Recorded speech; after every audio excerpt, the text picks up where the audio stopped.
Oke, Assalamualaikum warahmatullahi wabarakatuh. Perkenalkan nama saya Muhammad Sigit Laksono, saya dari UPBJ Jakarta, dari Prodi Sistem Informasi. Dan pada video kali ini, saya akan mempraktikkan tugas ketiga dari mata kuliah pemrograman berbasis piranti bergerak. Nah, pada tugas ketiga ini, kita disuruh untuk membuat sebuah aplikasi mobile yang akan menampilkan data kripto ya.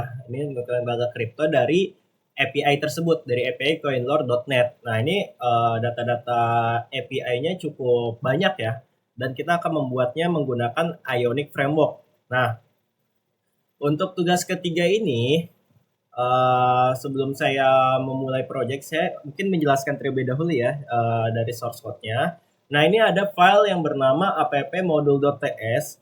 Nah, di file pertama ini, saya menambahkan sebuah HTTP client module yang dimana modul ini sebagai pintu komunikasi agar aplikasi ini bisa melakukan komunikasi menggunakan protokol HTTP ke server luar. Nah, jadi modul ini yang akan mengakses API dari CoinLore tersebut. Nah, terus yang kedua filenya itu yaitu homepage.ts. Nah, ini merupakan logic ya dari aplikasinya ya. Nah, di sini di bagian atas saya mendefinisikan interface kripto. Nah, dengan 4 field ya, rank, name, symbol, dan price USD. Nah, ini akan berfungsi sebagai blueprint struktur data ya, yang akan diterima dari API nanti. Kemudian ini ada variabel. Nah, ini ada variabel cryptolist. Nah, ini merupakan variabel array yang kosong ya, yang akan menampung data. Nanti ini akan diisi data dari yang API CoinLore tersebut. Nah, terus ini ada constructor. Di dalam constructor ini ada HTTP client dan langsung memanggil method load data sehingga data otomatis diambil saat si Hellman tool pertama dibuka ya, atau aplikasi pertama kali dibuka atau nanti aplikasinya di-refresh. Nah, terus untuk metode load datanya itu sendiri, nah, saya melakukan get request ke API-nya. Jadi saat respon diterima, data dari REST data tersebut disimpan ke variabel cryptolist. Nah, ini juga ketika si di tombol refresh ini ditekan, dia juga akan memicu metode dari load data tersebut. Nah, untuk file yang keempat yaitu homepage.html. Nah, file ketiga ini merupakan HTML-nya ya. Nah, ini akan membuat sebuah tampilan dari data-data itu supaya tampil ya di tampilan aplikasinya. Nah, untuk directive env4, nah ini akan melakukan perulangan, akan melakukan looping untuk setiap item yang ada di CryptoList sehingga seluruh data dari cryptocurrency-nya itu tampil secara otomatis dan setiap item akan menampilkan coin rank, terus akan menampilkan coin name, coin symbol, dan coin price USD. Nah, ini kita sesuaikan ya dari variabel tadi kripto yang ada di app-module.ts field yang udah kita bangun. Nah, artinya jadi item yang akan ditampilkan menggunakan data binding double curly brace.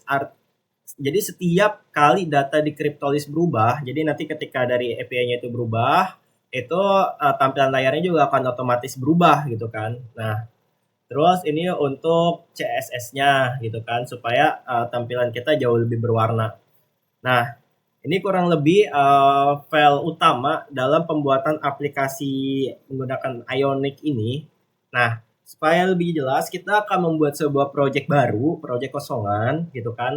Nanti untuk keempat file ini kita akan menggunakan file-file tersebut ya. Nah, oke, kita akan lanjut ke membuat projectnya. Oke, saya udah membuat sebuah folder khusus dan ini CMD-nya sudah saya CD juga ya ke folder tersebut. Nah, ini kita masih kosong. Jadi langkah pertama kita harus membuat project terlebih dahulu. Ya, kita tulis Ionic start Misal saya mau ngasih nama tugas kripto, terus ininya blank, min tipe Angular. Nah, di sini saya akan menggunakan engine modulnya aja. Oke, di sini udah mulai ya ada projectnya, dan kita akan tunggu, dan mungkin saya akan cepetin videonya ya, akan saya cut ya. Oke, ini saya tadi sudah cepetin ya videonya ya, jadi ini udah selesai. Oke, mungkin ketutupan ya main saya. Ini udah selesai. Jadi kita CD aja ke project, kita masuk ke foldernya, namanya tugas kripto. Nah, tadi yang sudah saya bilang dari 4 file itu kita akan gunakan code dari yang project yang sudah selesai ya. Pertama di app modul.ts-nya saya copy saja. Ya, kita ke src app modul.ts. Oke, di sini saya pastekan saja. Lalu di yang homepage-nya juga. Oke, di sini saya ke home page.ts. Oke, di sini saya pastekan juga. Lalu yang HTML-nya, homepage HTML saya paste juga. Habis itu tinggal CSS-nya ya.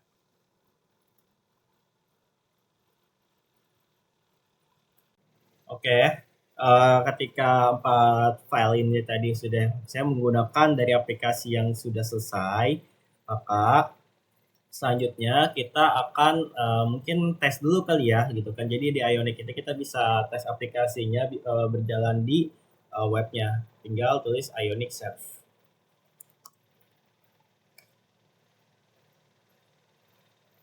Oke, dia berjalan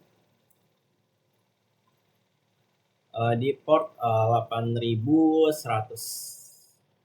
Mungkin saya ini localhost 8100. Oke, kita tunggu. Dia lagi ngegenerate ya.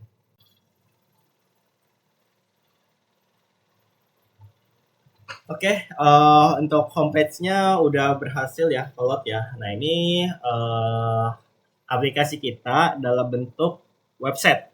Nah, jadi di Ionic kita bisa melihat dulu nih si aplikasi kita dalam bentuk websitenya sebelum kita convert ke Android. Nah, untuk kita convertnya, nah ini misal kita udah ready ya, misal ini udah tampilannya udah oke, kita akan coba convert ke Android. Kita close dulu tagsnya, tinggal tulis Ionic build. Nah, ini kita akan membuild ya.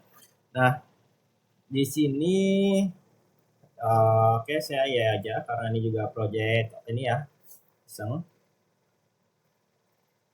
Nah, di sini akan memakan cukup waktu, jadi videonya akan saya cut jika sudah selesai. Oke, thank you. Oke, proses build-nya sudah selesai. Lanjut, kita akan menuliskan Ionic kapasitor Android. Oke, kita sambil buka ya ininya.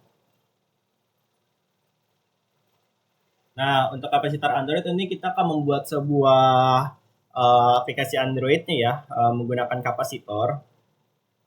Jadi dari yang tadi ini web aplikasi, kita tinggal tulis Ionic kapasitor app Android.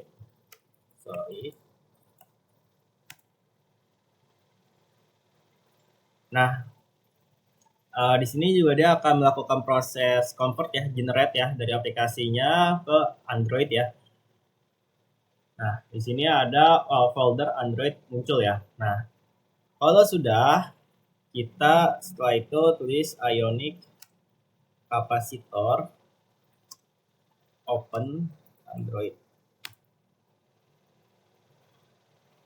Nah, dia akan nanti akan ngebuka sebuah Android Studio. Dan saya tunggu ya.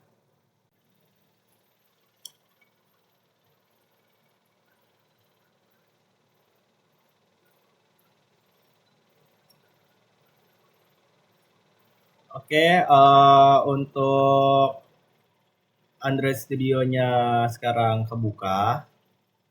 Cuman sekarang lagi proses importing Gradle-nya. Nah, kita akan tunggu setelah prosesnya selesai ya. Oke, setelah importing Gradle-nya selesai, kita bisa langsung aja ya install aplikasinya.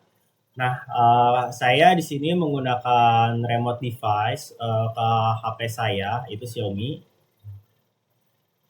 Terus device saya buka device manager terlebih dahulu. Nah, ini untuk HP saya sendiri ya. Nah, di sini saya juga bisa mirror. Nah, di sini saya mengkonekkan HP saya menggunakan kabel ya. Nah, ini menggunakan kabel dan untuk ADB USB-nya itu, USB debuggingnya itu diaktifkan terlebih dahulu. Oke, kalau udah, misal udah bisa connect, kita bisa langsung aja nih klik run aplikasinya. Nanti dia akan menginstal aplikasinya melalui USB. Oke, dia udah mulai running. Mungkin di sini juga sudah mulai Gradle build. Nanti kalau misalnya sudah selesai, saya akan langsung tampilkan ya. Di sini videonya akan saya cepatkan terlebih dahulu. Oke, di sini ada tulisan ya, install ya. Saya klik install. Oke, installnya finish. Oke, kita coba refresh untuk aplikasinya. Seharusnya datanya akan muncul ya.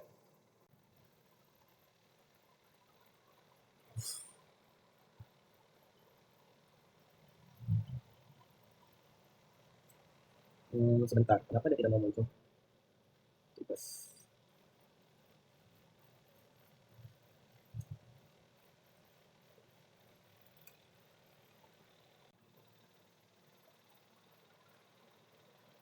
Oke, tadi ada ini ya. Tapi sekarang datanya udah muncul ya. Tadi saya refresh aplikasinya. Nah, kurang lebih dari tugas ketiga di mata kuliah pemrograman berbasis piranti bergerak ini, kurang lebihnya dimohon maaf. Saya Sigit, pamit undur diri. Assalamualaikum warahmatullahi wabarakatuh. Thank you.